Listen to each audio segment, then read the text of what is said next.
Hi, my ass is kind of out, isn't it? I'm gonna test a single. If I don't like it, I'll change it in the next episode, but this is my first podcast style video ever, so welcome. Basically, today we're going to talk about love. This is gonna be a little bit chaotic because I want to talk about a lot of things. Uh, and I feel like for us to talk about love, we need to talk about ourselves. And one thing that I've been thinking a lot about is that I'm not one of those people that believe that you can only love somebody if you really love yourself. Like, I don't think that doesn't make any sense. You can have space for love for others and not love yourself. And in that relationship, you can build a sense of worth and of love for yourself. Um, not only because your partner gives you that, but because you start working during the relationship on the self love that you have. So I think that's kind of bullshit. Do I think that sometimes we accept a lot of things in relationships because we don't love ourselves, and maybe if we did love ourselves, we wouldn't be so traumatized? Yes, but I think when there's a connection, when oh my god, Love Island, there's a connection. I'm binge watching it right now. When there's someone that is supposed to be for you and it's the love of your life and treats you so well, I mean, you're not gonna say no. I'm not gonna be with you because I'm not 100% in love with myself right now. That doesn't make any sense, man. You're gonna grow. You're gonna love yourself more and more each year. So you'll be fine. You'll be fine. Don't decline love because you don't love yourself yet. I think that's not good. But I really think that sometimes we think we need love in our lives from other people, but what we really need is that love from ourselves. And I'm not just saying looking in the mirror and being like, "Yeah, you look great. You look awesome, girly. I love you." I mean, that's great and all, but something that I feel um, that has been missing in my life for me to actually love myself for 100% is to build that trust within myself. Because I've been, I don't know, since I was a kid, I don't know, I keep promises to myself and I don't. I don't do the promises, if that makes sense. So, I don't know. I'll say, I'm gonna start recording more, and in this day, I will record this video and edit this and edit that. Or I will start doing yoga in the evenings because it's really good for me, and I will start doing it every day. And then I don't do it. And I feel like that hurts the relationship with yourself more than anything because you start not trusting yourself. You start doubting your capabilities and you start doubting everything. You don't trust yourself. You have like an anxious attachment relationship with yourself because you never know uh when should I trust myself, because sometimes you actually do the things that you say you want to do, but other times you don't, and that's a messed up relationship. So imagine just having a boyfriend that sometimes showed you love, affection, blah blah blah blah, and then the next day they just didn't show anything at all. They just didn't do the things that they promised they will do. It's toxic, so you shouldn't do that to yourself, especially to yourself. I noticed that my ass was kind of out, so I stopped for a little bit. But yeah, so how do you work on this relationship of trust with yourself? Basically, you say and do the things that you say. You know what I mean? If you do a to-do list for tomorrow and you do like one of the things, I mean, you're not building that trust. Sometimes we fail as humans. Sometimes we cannot do everything on our list, and that's completely fine. You don't have to be a perfectionist, but you do have to start keeping yourself accountable and do the things that you want to do. For me, one of the easiest things that I do, and I do like 5 to 6 times a week, is working out.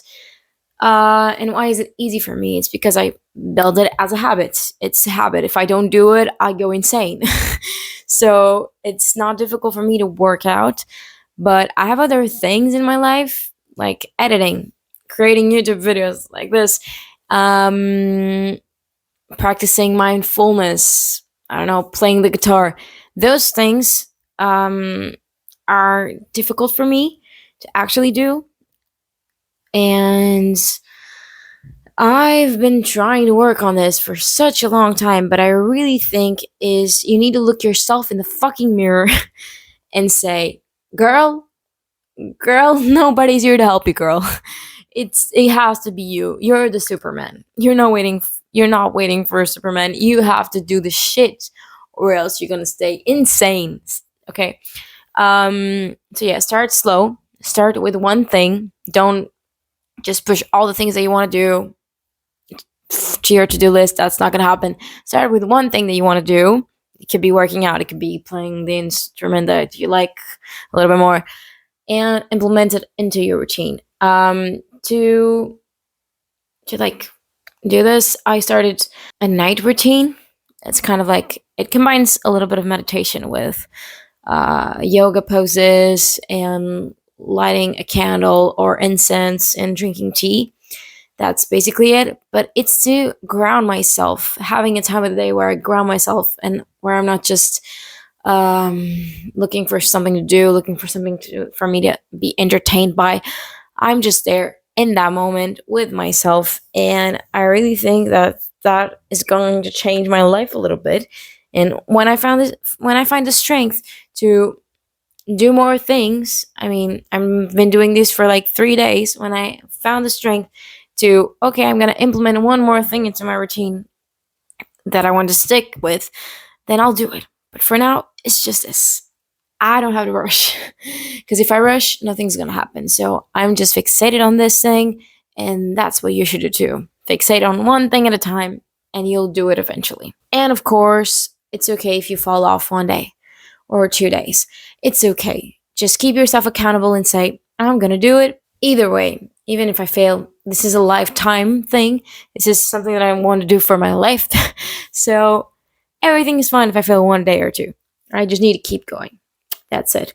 And also, this trust within yourself is going to give you so much of an easier time with relationships, with actual relationships, either romantic or friendships. I don't know. Because if you trust yourself enough, you're not gonna want that bullshit. That bullshit friend that tells you he's gonna be there at 9 and then he doesn't show up. I don't know, that never happened to me, but I don't know, that friend that says he's there for you, but he's actually just wants to talk about himself and doesn't care about you, or there that relationship where the guy said to you, "Oh, I'm gonna try harder and do more things for you, like make you dinner from time to time or get you out in a surprise date," and he doesn't do that. You're not going to accept that because you have a good relationship with yourself, and you're just going to think, you know what? I don't want this. I don't want this, man.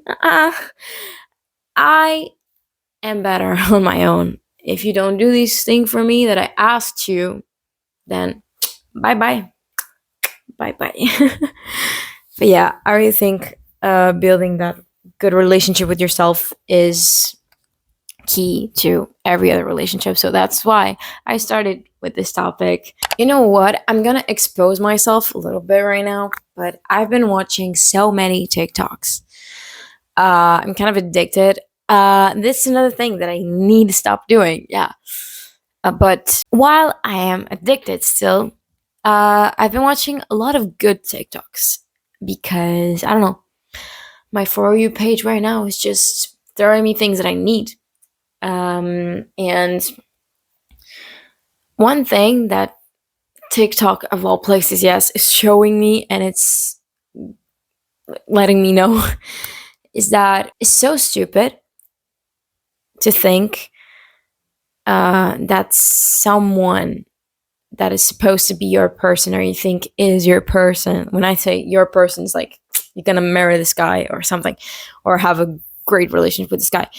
If this person is your person, then why are you doubting your worth? I don't know. Sometimes, um, especially with more attractive men, I have this thing where I'm like, oh no, he's not interested in me. He's just looking because I don't know he's bored or something. And then they act out and show me that they kind of they are interested, you know. But then I still doubt it. Even when they ask me out, I still doubt that they are interested in me. I just think, oh, they just want a quick fuck. They knew I was easy or something. Uh, girl, like, why are you doubting that a good-looking man would want you? Firstly, firstly, but secondly, if this guy in some way is going to be your person, you shouldn't doubt that he wants you, because someone that is your person is also looking for someone exactly like you. You know what I mean? Like, that other person wants someone like you to be in their life forever, right? If we look at like soulmate type shit, like, I'm gonna get a little kooky right now, but if we do think, oh, I have a soulmate in my life, um, and I'm wondering, like, this person that I believe is my soulmate, why am I wondering that they want me? I mean, if this guy, girl, whatever, is your soulmate, they want someone exactly like you. So you shouldn't be doubting at all, at all. If they like you, they want someone like you. I mean, you're the fucking catch. Okay? You're the catch. And I don't know, this is something I do a lot. I think it's because I grew up a little bit chubbier, and um during my like adolescent years, I was not like the prettiest girl in the whole world. I still am not the prettiest girl in the whole world, but I feel myself now, and I know that I'm like prettier than I was when I was younger. So now that I'm like catching more attention from men, boys, um, sometimes I get confused. Like, oh, you're so hot. Why are you giving me attention? But then I look in the mirror and I'm like, oh yeah, I'm pretty. But uh, I mean, not just pretty, but like, first attraction thing is like looking at each other. So yeah, I'm pretty.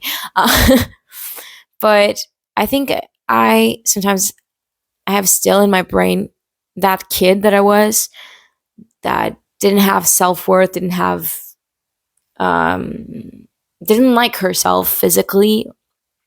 So sometimes I'm still surprised because I spent so much time on that type of brain that didn't like my appearance, that the patterns are still there. I just now know that I'm not ugly. And the opposite, I think I'm beautiful. I don't want to, like, it feels weird saying it, but you know what I mean. Sometimes I just wished I woke up again, like started life again, and I was just like a model from the beginning of my life. I feel like that would have been so great for my self-esteem in terms of physical appearance. I wouldn't have to have that work that I did with myself, of looking in the mirror 5,000 times a day, saying to myself that I'm beautiful even though I didn't believe it, you know. Oh, and other things. Okay. Next thing. I mean, this is gonna be a short podcast style video. So I'm just gonna leave this question out in the open for the next topic, and maybe I'll talk about this topic in the next video. But when do you know, people that have anxious attachment right now, when do you know that it's your attachment style talking, and not just something that you actually want in a partner? Because sometimes we anxious attachment people in relationships, we ask for a lot, and some of the things we ask are actually things that we really want in a partner, and we don't want to give that up. But other things are related to our attachment style, and maybe we need to work on those things and being more secure with ourselves in the relationships. And we don't need to ask our partners to do certain stuff. You know what I mean? I don't know. Comment down below what do you think, and maybe I'll talk about it in the next video. Bye. I don't wanna call you late.